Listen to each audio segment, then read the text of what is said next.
Well, I was in here before. Oh, my earlier session was in here, so.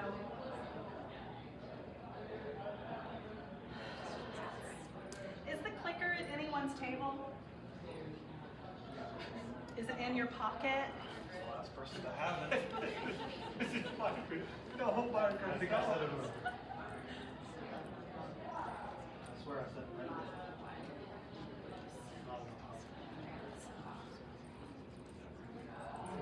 Maybe Donna came and brought it as a first. Oh, was it her? She brought it with her, I think. Oh. She might have taken it with her. Because I did leave it. Is she coming to the session? I'm not sure. Their staff or something. You were in the corner? They were asking. No, I wouldn't have that.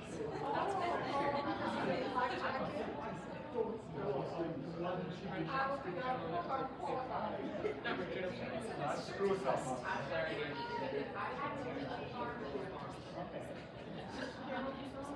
There's all the students all wanting their names and everything. We have a version of that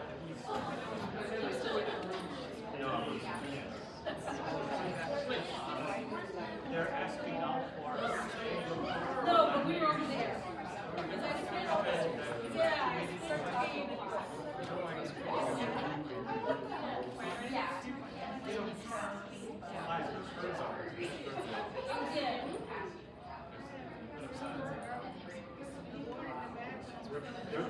Pretty good.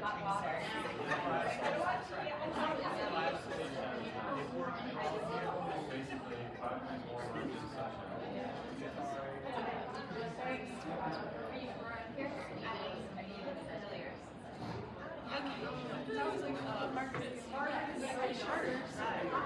I'm helping facilitate table time. I have no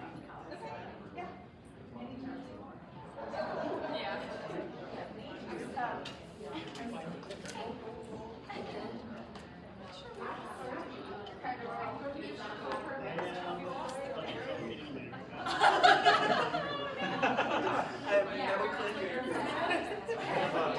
Clicker deficiency here.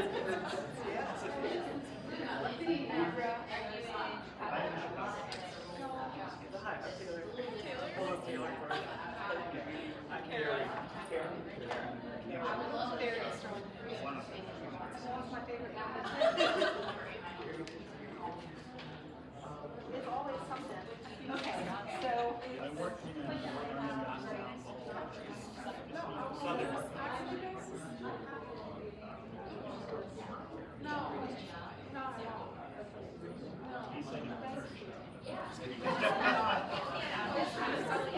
Oh, my getting home is it? How are you? How are you doing? I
I'm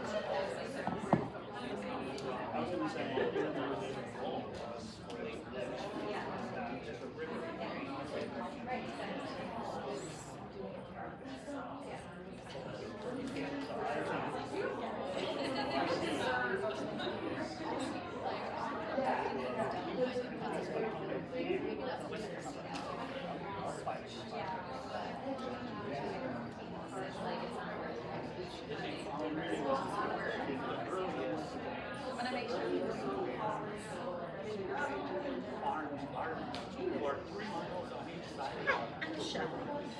Yeah. Yeah, nice to meet you too. With yes. You? With track. Oh, okay. I'm a boy.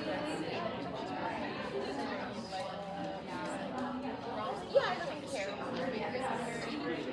Kind of North Wake County. TLC covered. Yeah. I know the one.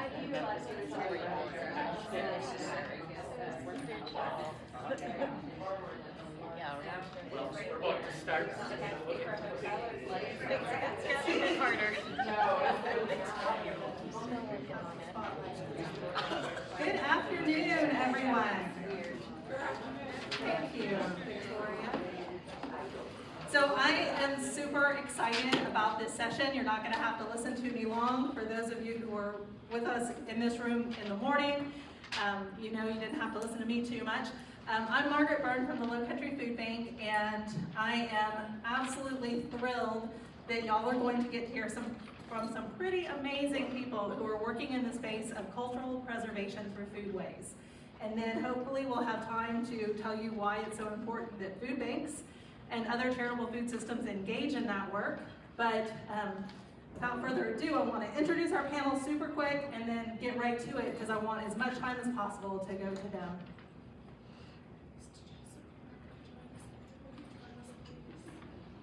Mr. Joseph is going to join us.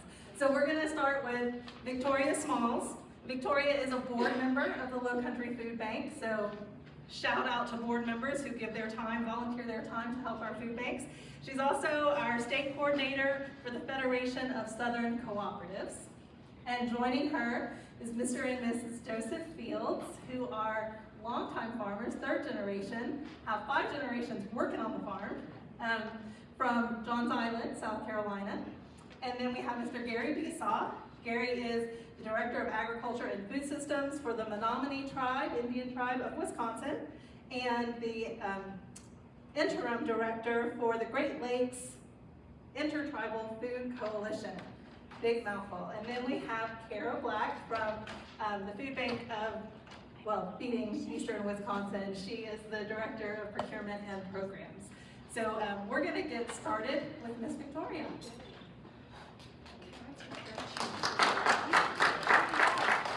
Hello, everyone. I am so grateful to be here with you all today. I'm a presenter and I talk and I tell stories, but I have to read today because I have 12 minutes. And I want to make sure that you get all the information and feel it in your heart so that you can carry this knowledge back with you. So in my native language of Gullah, I'm glad to be with you today. How honored to do? How honored to do today? That's a question. How honored to do today? Great. Yay! How are you doing today? And I'm glad to be with you today. I'm glad to be with you today. So that's a little bit of my language. But let's talk a little bit about it. The slide that you see in front and back of me is definitely, oh, wait a minute, I want to say thank you to Margaret and the Lowcountry Food Bank and to the Fields for joining me here today and this amazing panel. I can't wait to learn more. I can't, that was 5 minutes already, okay. So it's a blessing really to be here, to be able to share and be among people that understand food and the need to feed our neighbors and to understand about who we are, where we come from, and what we value most.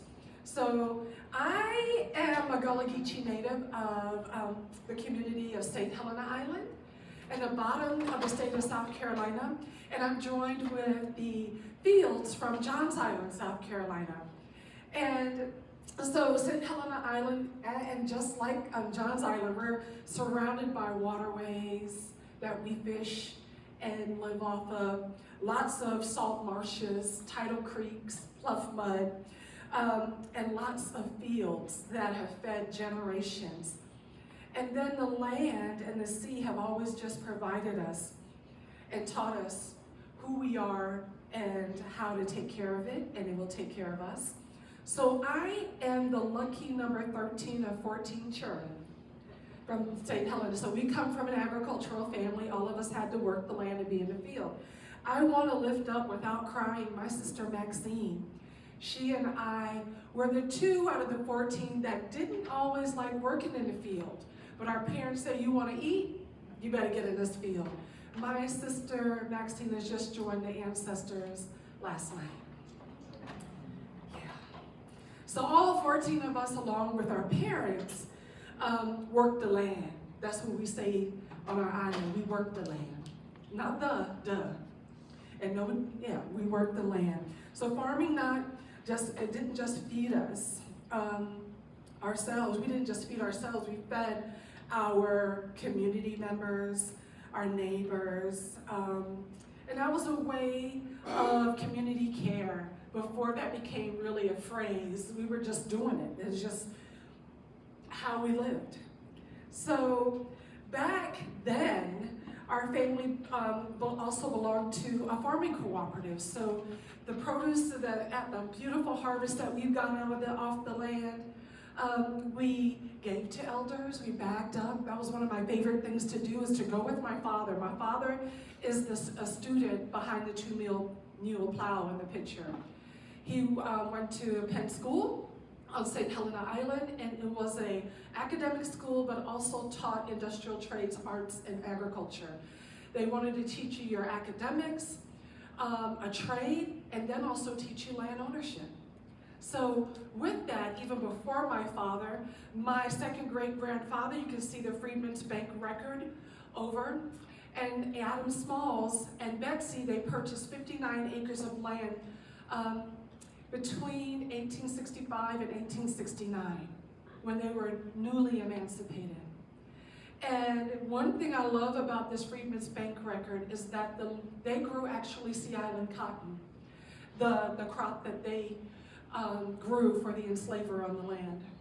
So on this document, it says his occupation is farming.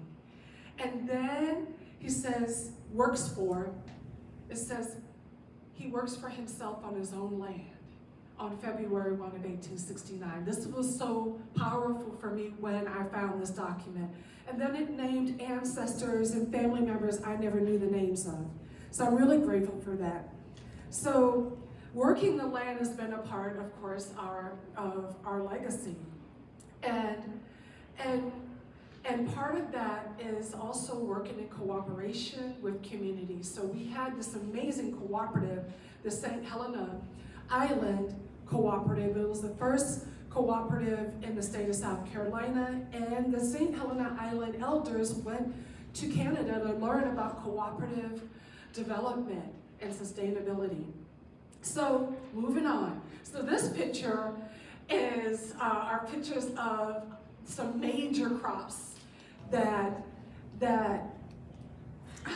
let me read because I don't want to go off. So we grew everything from sweet potatoes that we call yams, goobers, that's peanuts, rice, watermelon, and okra. And the Caribbean and African word for okra is gumbo.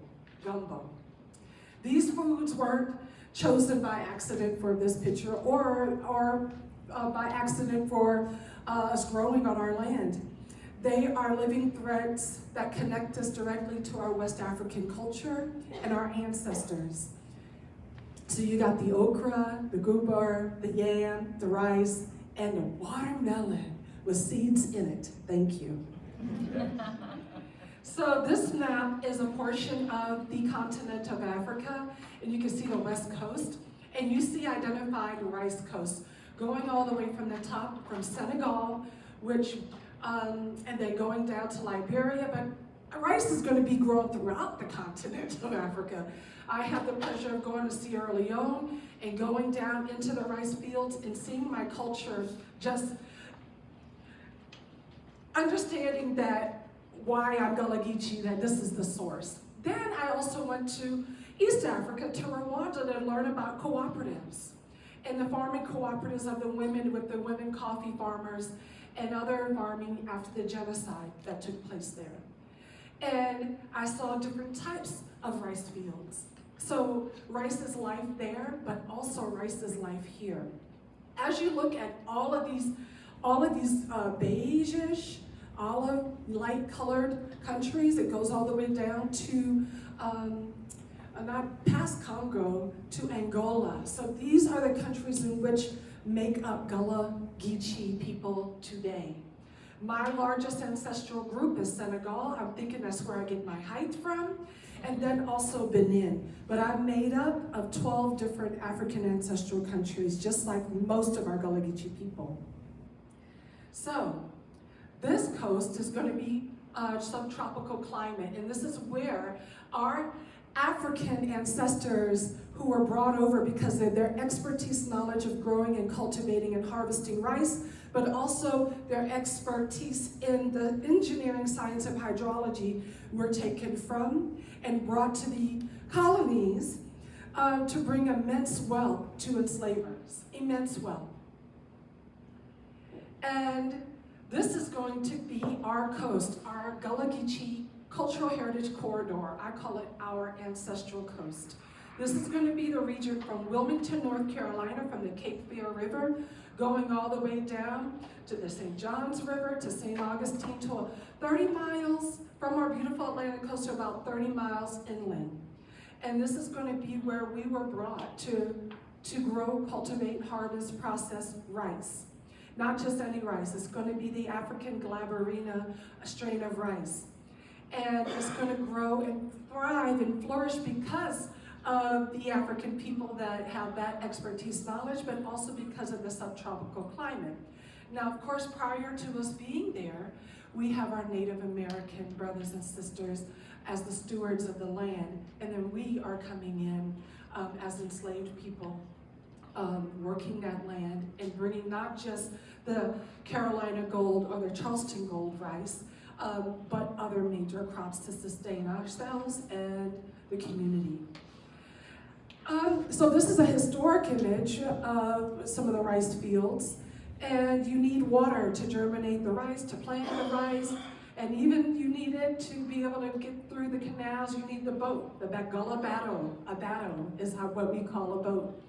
So you'll see a rendering from Harper's Weekly and from a newspaper, but then my dear beloved friend, who's with the ancestors, Diane Britton Dunham, she captured our land in the painting.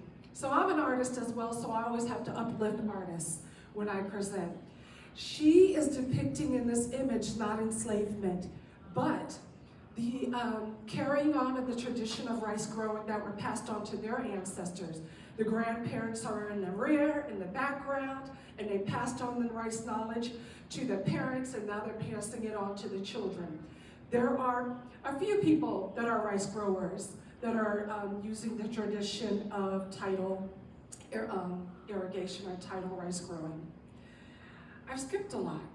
So, we are Gullah Geechee because in these areas we were able to hold on to most of our African connections, linkages, and traditions. Our language, our spirituality, our way of living together in a communal way, like in a village setting. I said our language, but our foodways.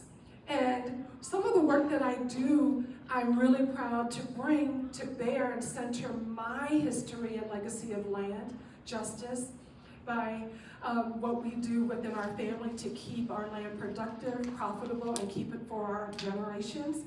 I love lifting that up through the Lowcountry Food Bank. And we partner, the Lowcountry Food Bank has a special initiative where we partner with Gullah farmers, Black farmers, to purchase products and produce from them to be able to provide culturally appropriate food. Those items that we saw in the slide before, the okra, the yams, all of those things. Those are the things that I recognized growing up. Those are my comfort foods. Not so much the okra growing up when I was little, but now okra I'm obsessed with because it's such a good healing food. And also, so we got the Gullah Farmers Cooperative Association, in which our farmers, our landowners here, Joseph and Helen Fields belong to, and they're there with Barefoot Farms. And I also lift up the work that I do as a state coordinator within the Federation of Southern Cooperatives, Southern Land Assistance Fund. We are chartered in 7 states from Texas to the East Coast, but we serve multiple states.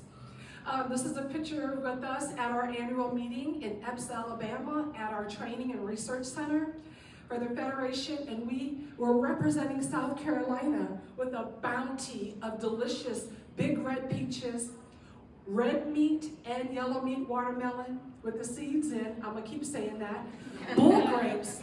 I call them bull grapes on our island, but they're muscadine grapes. And I forget what else we had, but I think that's about it. So I've taken up a lot of time. If you have any questions, I hope you have some questions and that we can engage further. But right now, I want to just pass the mic over to Mrs. Helen Fields, and hopefully Mr. Joseph Fields will also chime in. But if you want to stay there, and I pass you the mic, and I will change the slides for you. Now the slides may not show exactly what she's saying because we had to pull these slides together quickly. Thank you so much, everyone. Thank you.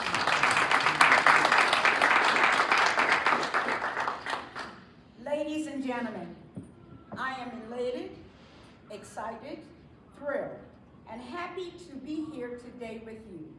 It is a pleasure for me to share our story, hopefully to encourage someone.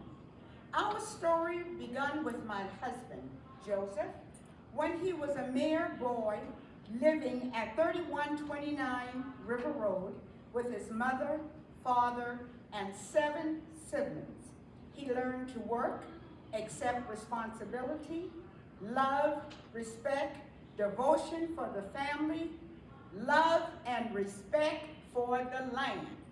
Certain chores were done before going to school in the morning, feeding the chickens, the cows, the pigs, gathering lettuce, collards, and cabbage.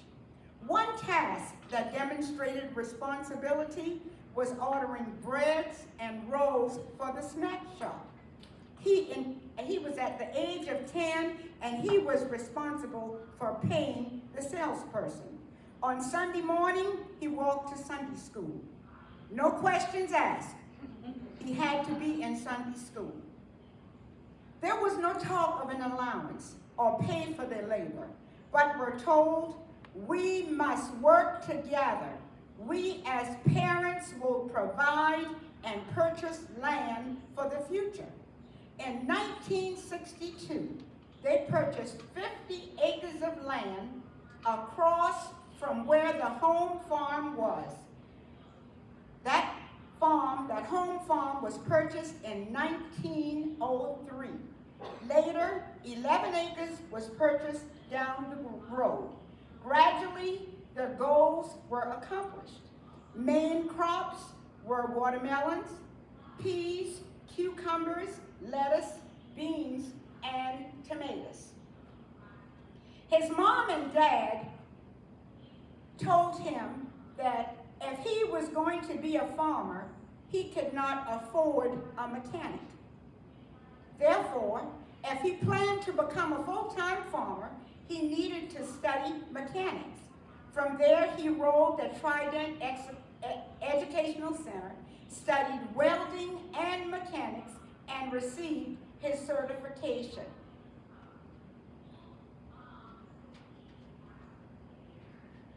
It takes a village to raise a child. I must tell you that when we got married, we had a sick child. And that child eventually had a kidney transplant.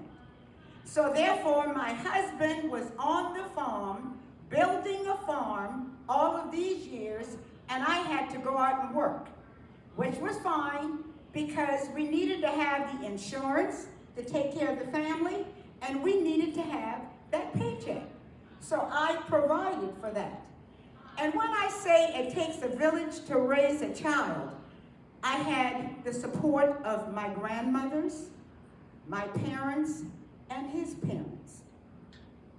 We had sales and labor challenges, along with family challenges, but we kept on praying. It was through prayers and God's grace that sustained us. The trend started changing. The public was calling for food safety, organic produce. We clearly heard the call and answered in 2010. Preparations, attending classes at conferences, Sea Island Farmers Cooperative, SARE, the Federation of Southern Cooperative, Saffrons, Clemson Extension, South Carolina State, and a conference all the way in Santa Fe, California.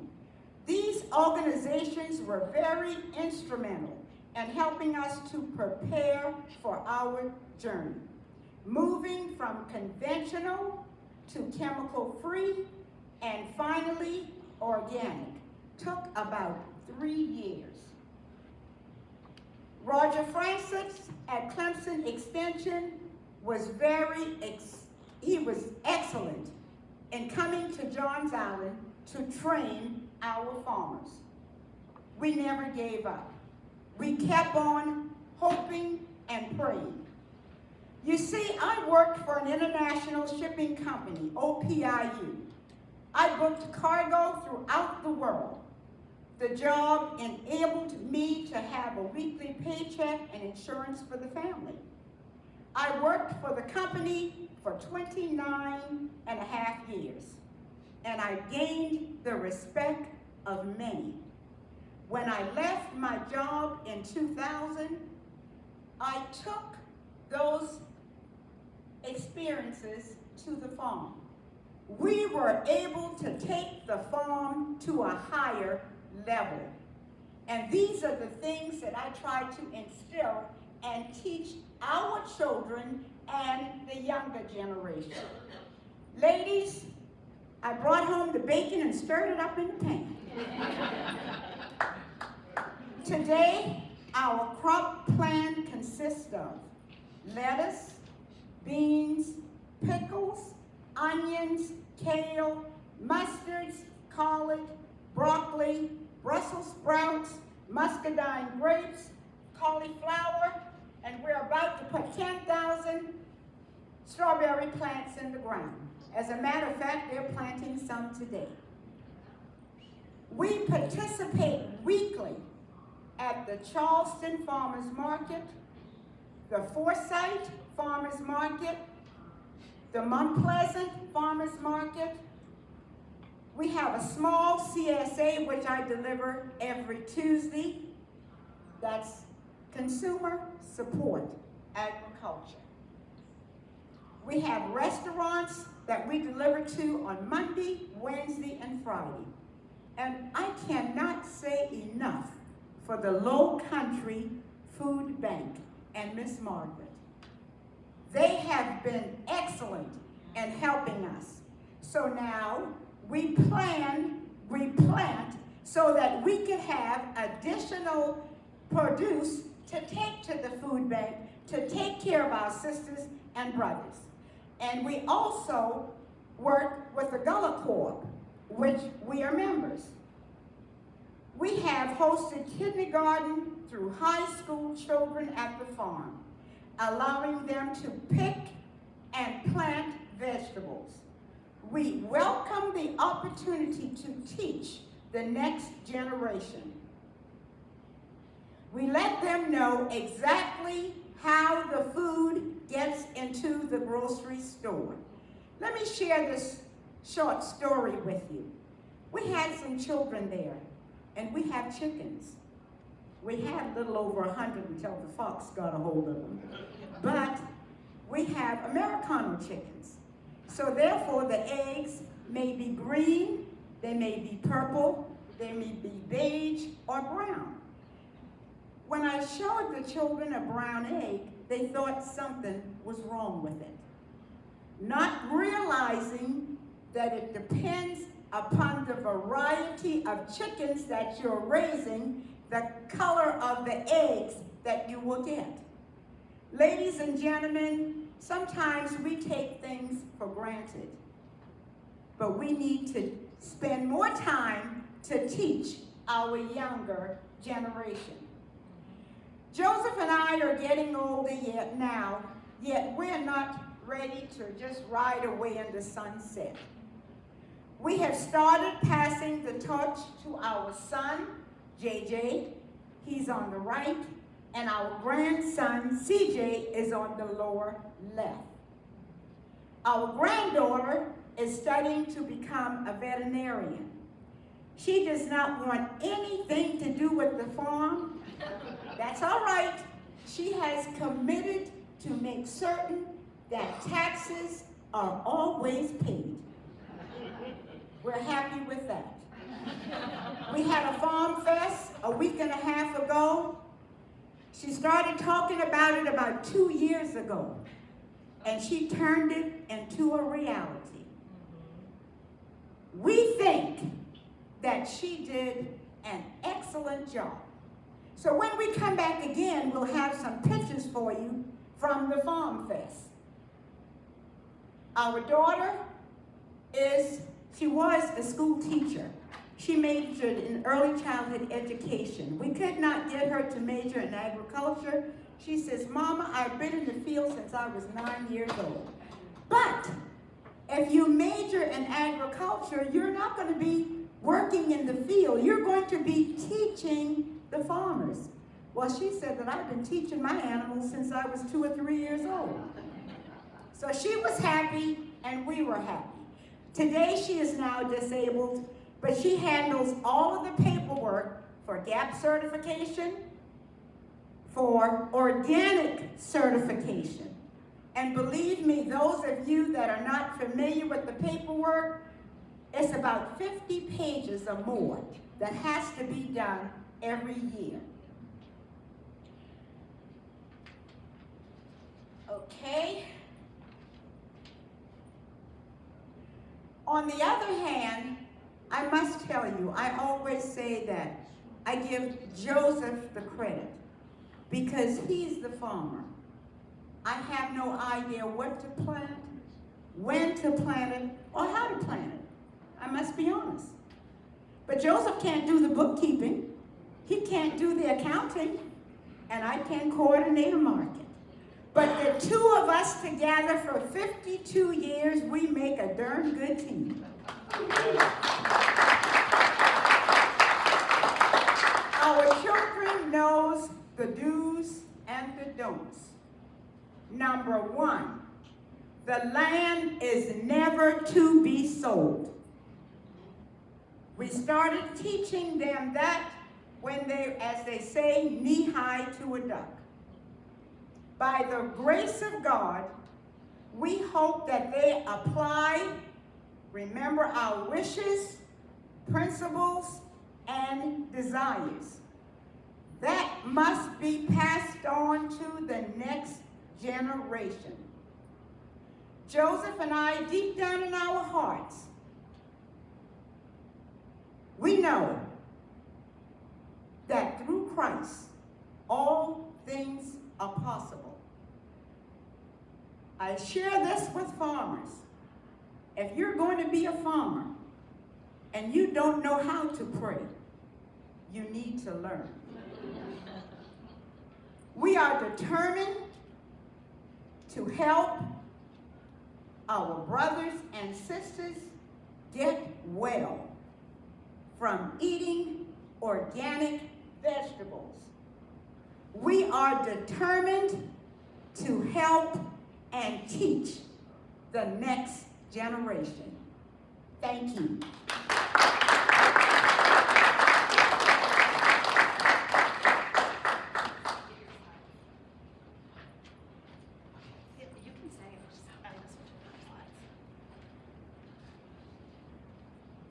If anyone has any watermelon seeds,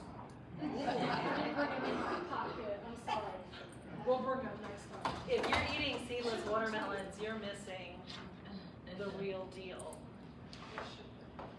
Do you want me to switch slides for you? Or do you want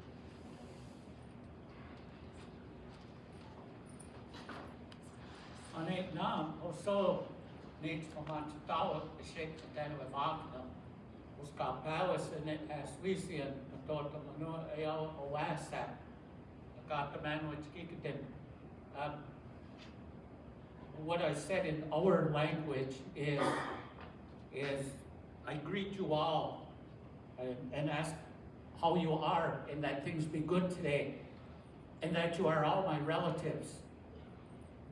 In it I mentioned that my real name is Oscar Bowes, and that's the name I pray with every morning, and I hope you all do as well. In fact, in my prayers, I remembered the food warriors that I see here. And indeed, you are food warriors. Don't cut yourself short. That's what you are. That's important to know that. But I ask that you have safe travels home, if you are, however you are traveling home. And when you get home, that you find the rest of your family and those loved ones safe and in a good way when you get back there. That's how much I care about this movement, and I call it that movement. And partly the reason I call it that is when the pandemic very first hit, I remember we were looking at putting together already, we met with Secretary Perdue at the time, the tribes. I had been on my tribal council for 15 years, several terms as a tribal chairman, so I'm a recovering tribal chairman, but also as a vice chairman and as a secretary for our tribe. And I remember when I would travel, I would see tribes that had it together.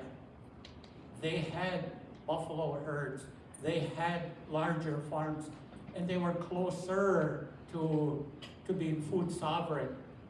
And that was so important to us. What I'm told is at one point in time, Menominee, I heard your migration stories. Menominee does not have a migration story. We come from our stories tell us we come from the mouth of the interstate boundary waters, the Menominee River that separate upper Michigan from Wisconsin. And from there, the great white bear come up, and that also is my clan. I said that, I should have mentioned that my clan is Bear, and Bear is a speaker and keeper of the law. So that's the only reason I served on our legislature. In our ways, if the females come up and they see you and they like how you act and how you behave and the things you are doing, they can tell you what you should be doing with your life. They have a lot of power. But they come up and they gave me that tobacco, that Natamal, and said that, Gary, you need to run for tribal council, for legislature. And because I'm Bear Clan, I knew that was one of my responsibilities. So I did it.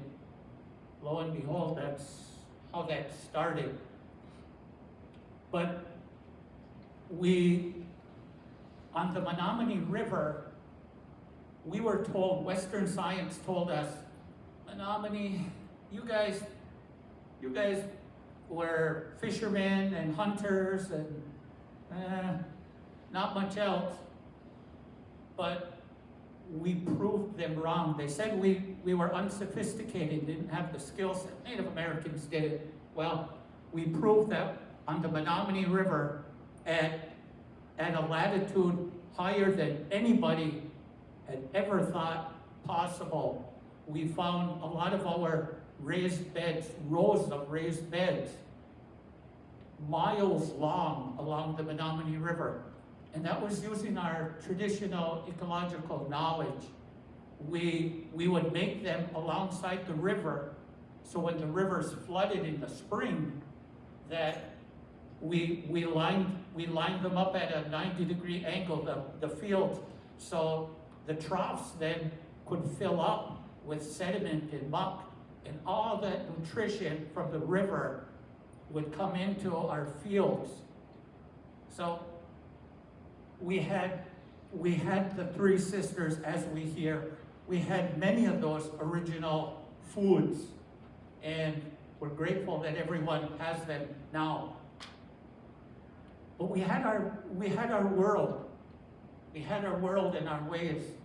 And doggone it, if we didn't buy into, at some point in time, the McDonald's and the Hardee's and everything else, the row crops with the herbicides, before we knew what was inside of those herbicides and pesticides.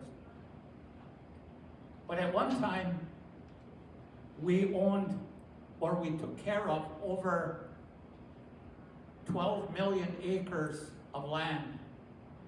That's our ancient hunting and fishing grounds. But that was us. We call ourselves, and I mentioned that Nate Mamachitawa. People came, and when the French fur traders came, they asked, who are these people? They saw us. And some of the other immigrating tribes that were migrating, they said, oh, those are the Omatnamanewa. Those were the people of the wild rice, because we mastered wild rice and how to grow it and how the nutrients that it needed. So we called ourselves something different. We called ourselves Gaius Mamachitawak. That's our name for us, the ancient ones. And if you dig into that language, it's really the ancient movers. That's what that means. And that means full of life and able to travel on that territory to your hunting grounds, to your fishing grounds, to your wild rice beds, to your garden beds, to the berry fields, to everything that was needed sustainably to be in. And that's how we did it. You can see here the maple syrup. So everything we did, we made the troughs, we tapped the trees, and we had our own TEK, that ecological knowledge. Part of that was when we're making syrup, we take the sap and we lay it in big troughs, and the ice would, at nighttime, the ice would freeze.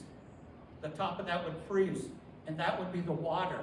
So instead of using reverse osmosis, our TEK was to make these basswood tree troughs, fill them with sap, and in the morning we take the water off, and there was a higher concentration of sap left in the troughs.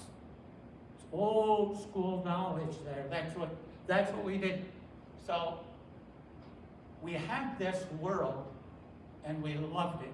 But because we were so good at it, the government slowly they love this land. That's called Wisconsin now. That comes from my language, our language, Wisconsin. That means a good place to live. And the deeper meaning was it had good water, had good land, good medicines on it. And that's Wisconsin. Of course, they bastardized that name, but that's where it comes from. So we were living on our reservation. Right now we have 250,000 acres. And for you that might be asking, where in Wisconsin is that? We're about an hour north of Lambeau Field. If that doesn't get you, for those that know the Packers or football, it's about an hour north of Lambeau Field. But we were doing so good. We invented what they call sustainable forestry.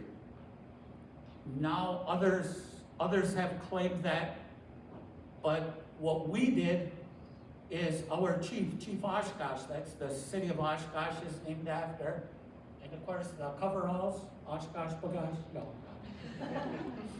But our chief told us, start on the east where the sun rises, and you cut the trees, the dead, the diseased, the dying, the stunted. You take those trees and only those, and when you get to the other side of the reservation, circle around and do that same thing coming back the other way. And keep doing that, and your trees will last forever. So that notion not only gave us a beautiful forest, but it also had the US government who wanted to get out of the Indian game. They decided, let's take the most established, profitable, well-developed tribe, and let's go through this thing we call the Termination Act, where we take away all their rights as Native and identity as Native American, and we'll put them into that melting pot. But they wanted to have our lands, that's really why they did that. So that's what they did, and it was an abysmal failure for us to be terminated, because we didn't know, you can buy and sell land. You know, can you, here, want to buy this air? You know, senseless. But we worked through that, we struggled through that, and we come out of that where a lot of our language and culture got buried, because we thought the more you spoke your language, the more you performed your culture, that the government would come in and police would take you away, you'd end up in jail, military would come by. So a lot of that either was hidden or disappeared. So eventually we got restored in 1973 to reservation status. And by then we had lost some of that language and some of the other parts. Fast forward, we're here now, and our elders are telling us, you know, the language, the culture, and these foods, we're seeing something's wrong. We're seeing so many people sick. This isn't how we live. Food is medicine. So those that remembered and those that would come forward and teach, that's what we did. And we started making that move. When the pandemic hit, and let me say this for you all, never waste a good pandemic. Never waste a good climate tragedy, because humans are afraid of change. They're uncomfortable with that, and we knew we had to get back to good food. So when the pandemic came, we were losing a lot of our elders, those ones who had that knowledge.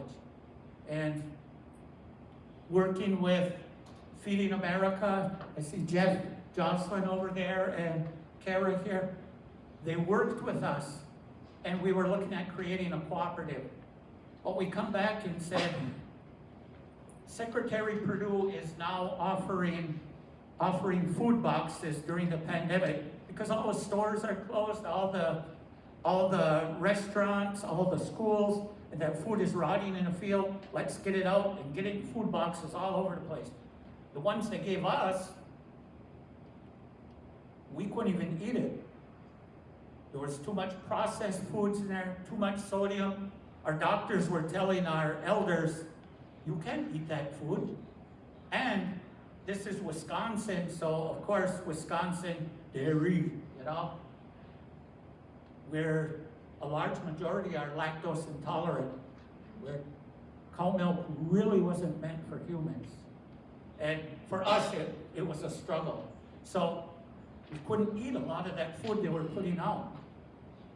So because we had so many people from the years before drinking and eating foods that we thought were okay, we had a lot of diabetes, we had a lot of hypertension, heart disease, you name it, we had those bad ailments. So we said, we can't eat these foods. This pandemic, all of those with diabetes, with hypertension, heart disease, when they get COVID-19, they're passing. Help us. And one of the things that Feeding America had done then was they found a grant for us to pilot and Carol will talk about that in a minute if I ever be quiet. But what they said was, when we told them that we're losing our knowledge keepers, we're losing them. They can't fight this. We need to go back to what our elders said. We need that old food. That food is medicine. We know what those are. Are we too lazy or what? Well, Feeding America gave us that funding to pilot something, and we piloted our tribal elders food box. Well, it helped. It was great. Our elders were coming in, and we found that they could eat those foods. They could get that nutrition if we made sure it was fresh, minimally processed, organic foods, and we followed that mantra of trying to shorten the food chain. We didn't want to buy food that had to be preserved or have other additives or stuff sprayed on it and travel across country. We didn't want that. We wanted it local and regionally. We started with our tribe. We added Oneida Nation, and up on Lake Superior, we added the Red Cliff Band of Lake Superior, Ojibwe. So we started with 3. Other tribes were taking notice of what we were doing. So we added other tribes. Feeding America got us another grant. All of a sudden, we had 7. By the end of the first year, we had 7. Eventually, we brought all the tribes on. And that mantra we had as we did this was, and we bring it back to nobody steps on baby ducks. Because, think of it, if you're getting good organic food to elders, that's such a nice thing. If you are growing it organically and sustainably on that soil around your reservations, that's awesome. If you're buying and prioritizing buying from tribal producers, they're circulating that money back into your reservation. Because remember that our reservations are not ours. We are taking care of them for the next generations. So we can't put up gizmo factories and gadgets produced in blacktop and all that stuff, because it's not ours. We're keeping it for the next generation. So we started, and there were so many positives with what we were doing. Next, we looked at adding other tribes and increasing what we were doing. And we knew we could produce the food, but we struggled with trying to get the distribution, the transportation, the warehousing. There were many things that we needed to learn, the tribes of Wisconsin. And we had awesome partners. Feeding America, Eastern Wisconsin stepped up, and they are now, and they'll talk about it, they're our procurement experts, and they understand inventory software that we are learning from them now. And they have warehousing now, big, huge freezers that we have access to for storing. And the funding we get now, we're in our 5th year. We now are taking funding and writing for the food infrastructure. So now we are looking at many food hubs throughout Wisconsin. We are mimicking the old trade routes that were in our tribes. And when I say that, some of that common sense, we looked at the resilient food systems infrastructure funding. Where are we going to put those coolers? Where are we going to have processing within the state? The old people knew that already. You wouldn't put a fish processing factory by Madison. No, you would put it up on Lake Superior where all the fish are, so you can process them there. The old people knew that. We just weren't listening. So we started looking at where then do you grow the corn? Where are there different vegetables? Where should those processing facilities be? And the whole concept was we brought a representative from each tribe to sit and to go on a decision making where nothing was hidden, everything was up front, and we shared what we knew, we shared decision making. There was nothing secret with what we did. And we had grants coming in. People wanted to see this with what they call novel. But it wasn't novel, it was what our people did back in the day. And we're just finally smart enough to bring it up and use it again. We now are used as one of those models where we do things like we are doing today. We're here talking about some portions of that, of how we brought that about and what happened. So even if there is territory for gaming facilities, and with that everyone has turf wars, the tribes, you don't see a bit of that when it comes to the elder food box. When you start talking about food, because the tribes intermarry as well, but when you talk about something as sacred as food and as needed as our elders, no one's arguing. We all share. And the good part is, it mimics so much of this morning's first presentation. We had to set up that whole system, including growing people, growing farmers, growing producers. So we have so many things going on all at once. It just makes our heads spin. But I would not have it any other way. This is that time. This is that time we have to do this. I'm going to let Kara talk. I probably saved you 2 minutes. Thank you, Gary. So I'll just wrap up really quickly with, so I'm from the food bank, and I just want to emphasize to any food banks, another partner that is doing a lot of our logistics and aggregation work is the Wisconsin Food Hub Cooperative. We could not have pulled all of this together without Food Hub, without the food banks, without other food pantries within our network, without all of the farmers and all of the aggregators. We work with UW Extension, we work with the university to do data and research. There's so many partners, and really that is how it happens. I know we always hear about that, but just I wanted to emphasize it again, how critical it is. And just think about the power that you have when you have access to funding. That money that Gary was talking about from the food banks, that first grant that started all of this was a national grant, the Regional Agri-Food Distribution Grant. After that, Feeding Wisconsin got ARPA funding, the American Rescue Plan Act funding. It was allocated to our food banks throughout Feeding Wisconsin, and our executive director at the time, our Feeding Wisconsin executive director, set aside $1 million of a $4 million that was supposed to go to our food pantries and food banks. 1 million of it she set aside for Tribal Elder Food Box. And if she hadn't done that, there's no way this would have scaled as quickly. And we brought so many farmers on. We've been able to get funding that also started at the national office, that now we have funders independently funding, where we've been able to buy capital. So we have a mini grant program for Native producers to do capital and equipment and infrastructure purchases that's been able to get more food into this program. So we're trying to balance all of the scales all at the same time. But really from the food bank, we have access to money that other organizations don't have access to. So think about that, and think about who in your communities you can funnel funding to elevate the work that they're doing. We also have access to infrastructure, like Gary mentioned. We have coolers, we have freezers, we have trucks, we have volunteers we can pull together to pack boxes. That's what we do really well, and so it's what we do to support this work.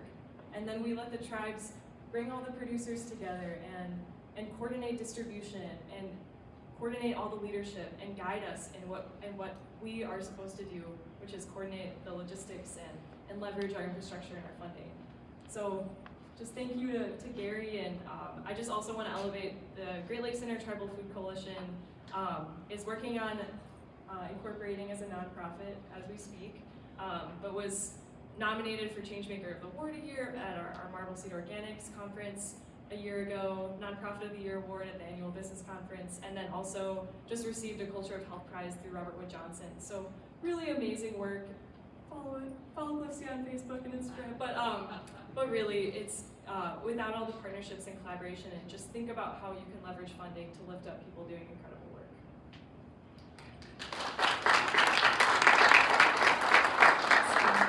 So I want to echo what Kara said about that. I know since the beginning, when I first joined our food bank in 2007, Jermaine Husser, who's in the back of the room, was like, our goal is to work ourselves out of the job. And that's been the mantra, right? We've all heard that. All of us food bankers have heard that for years. We're working ourselves out of the job. The reality is that we don't have the capacity as food bankers to work ourselves out of the job. It has to happen through building security, which has to happen with the community. It is really scary to finally get those funds and then give them away, but that is the only way that we build security. And Kara and I have both been really privileged to work at food banks that had that opportunity to build the capacity of another organization that's really, really moving food security forward. So I want to take a moment for gratitude for all of you, for your travels to come here and share with us, because understanding how history is part of what we do, I think, is so important for us, and we really need to center our communities on that. So thank you so much to all of you. Let's give them a hand.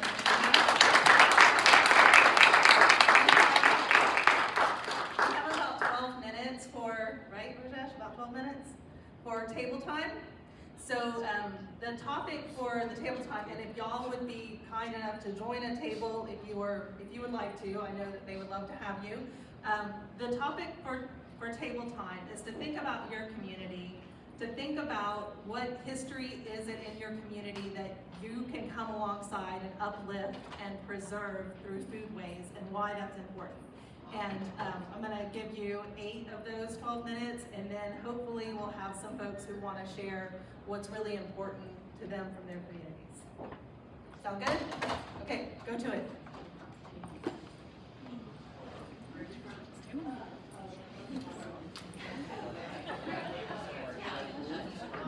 Shall we move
One that comes to mind is we have a big farm in eastern Wake County.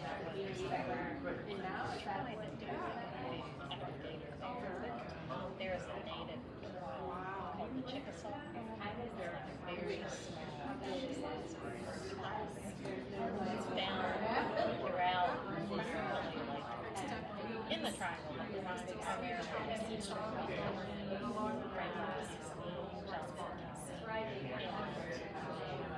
we knew about it, starting from the community out to the side. Walks and stuff.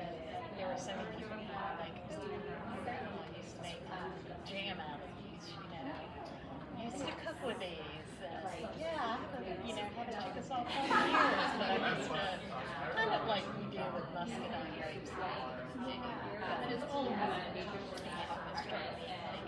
That's something that grows well in endemic to the area. But for 20 years and really had never heard of them until you opened the site.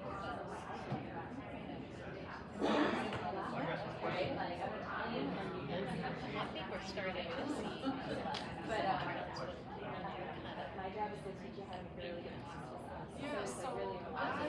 designer pictures like pawpaws and stuff like that, but are there really more sustainable great relationship and we help with and supported by not asking them or providing them a gift card to go buy that. So I always found it useful and to get together, either together and integrate that culture and learn more about what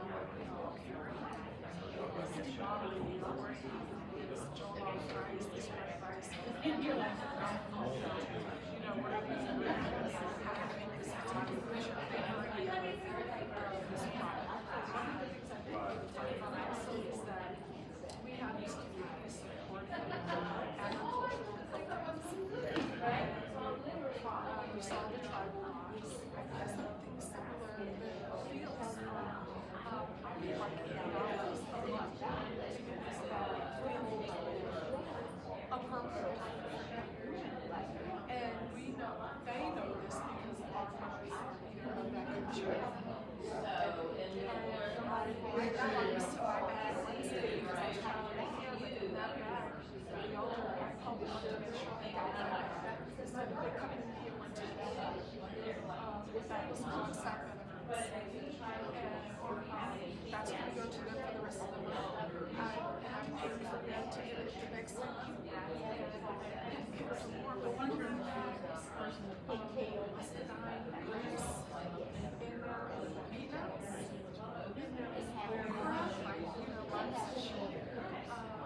There's potatoes and onions. So having a conversation over some food. Or the food that go into the boxes. We had to ask ourselves, well, kale A bonfire. But any foods we have, and we have our nutrition education, our food distribution program, we bring them on board and say, make something palatable out of this, whether it's through our food distribution program, food to buy food share, or whether it's through our food box. One stuff that is typical that would be in any one of those 6 boxes, and they're looking at it, seasoning or condiments, why something, we don't want any fancy expensive. They support the mindset is there, hopeful, and make those recipes. And we had the governor, for instance, come to one of our food boxes. And with this place free, just was for us, we had us bring out, the chefs, our nutrition education.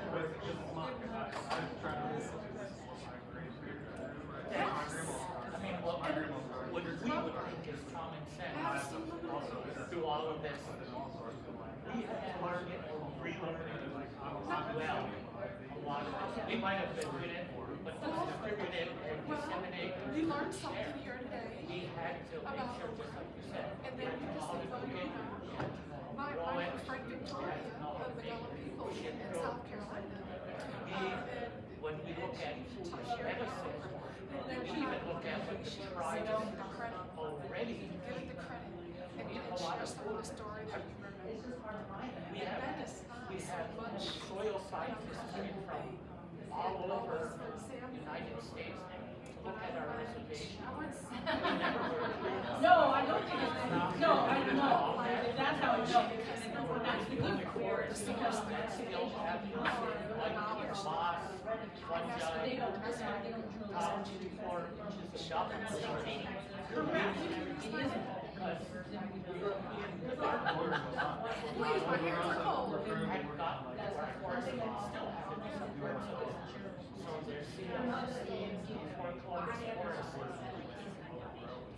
We don't let people on our reservation that are not nominated.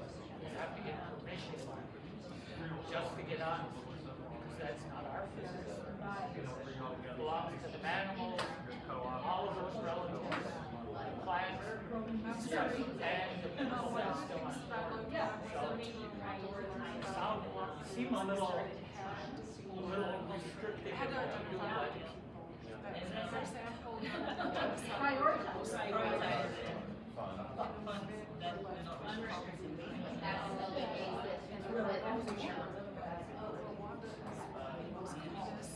But as he said,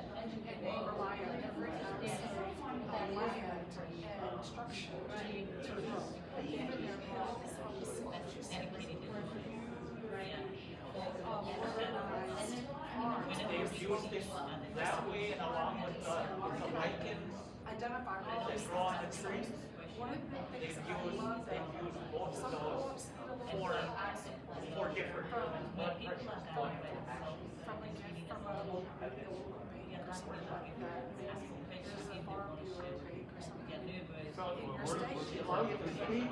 She had a lot of honeydew sounded pretty long. That was cool. That was so awesome.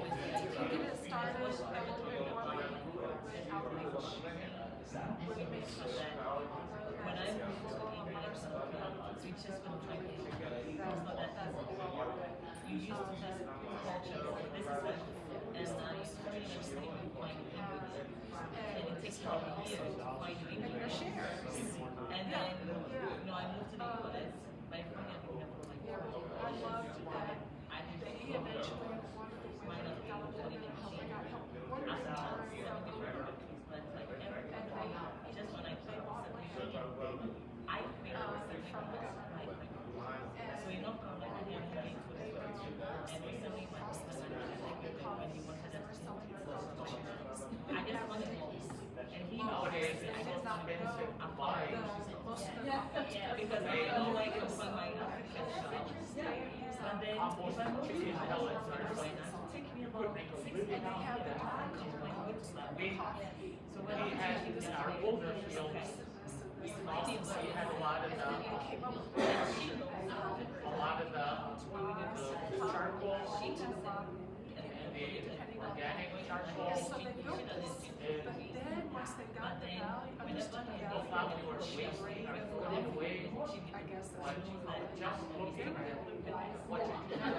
So we'll bring them some of with some of that charred plants, because we're plants that invasive or we don't want there. And if you burn them to a certain level, without them burning out the ash,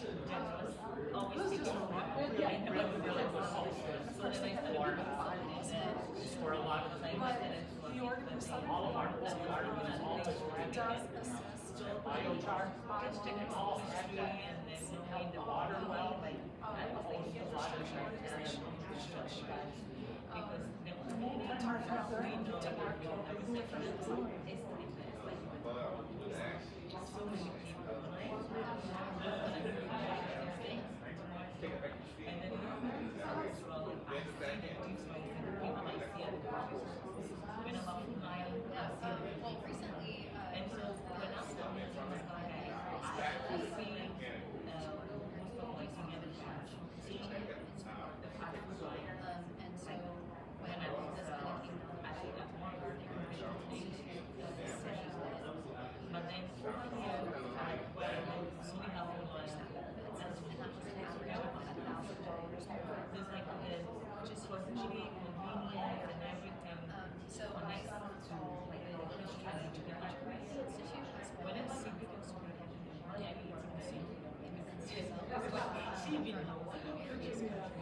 All right, y'all, this is my least favorite part of the whole job, is to break up the conversation. But we are a little bit over time, but I really would love to hear from y'all. If someone has something from their table that they want to share, throw your hand up, I'll bring the mic to you. We nominate James? James. You're nominating James? Okay. Yeah. Thank you, James. We appreciate it. Thank you, yeah, thanks for sitting at our table. I just tried to ask a question to get her to talk more, to hear things. So lots of co-op knowledge and just talking about culturally appropriate foods and how to select from those. My question was, as a white person, right, I know what all of my foods are stolen, right? There's not a culturally appropriate traditional white food, unless it's potatoes from Ireland, which I don't think that either. So just how to broach that subject with my community and try to be in the best possible way, right? And what did I say? You said do it over food, no matter what, have a Yeah. conversation over food. Yeah, with that food, and then also give credit. So, for example, if you want to serve okra, tell the origin story that okra is coming from Africa. And Victoria said, shared this little story about this growing and being very important to the Gullah people within the Gullah ancestral coast. Yeah, but if you're going to have a food, then give its origin story and the origin of the people that rely on it. And come from a good heart. And you'll be great. You're going to be great, James. Let me just make an announcement. Folks, if you wanted to grab a quick coffee, now is your moment. We're actually at time, but this is quite a rich conversation, so feel free to carry on. If you do want to grab a quick coffee or just stretch your legs, the coffee is down by the main room. The next session, which is in the Food is Medicine track, which is how to build an end-to-end food is medicine program, will start in this room at 2:45. So whatever you want to do, if you want to carry on, you're very welcome to. If you want to have a quick break, now's your time to do it because the session's going to start again in a few minutes. Thank you. And thank you all again. If you want the microphone, I was happy to hand the microphone off. But thank you again to our panelists who traveled.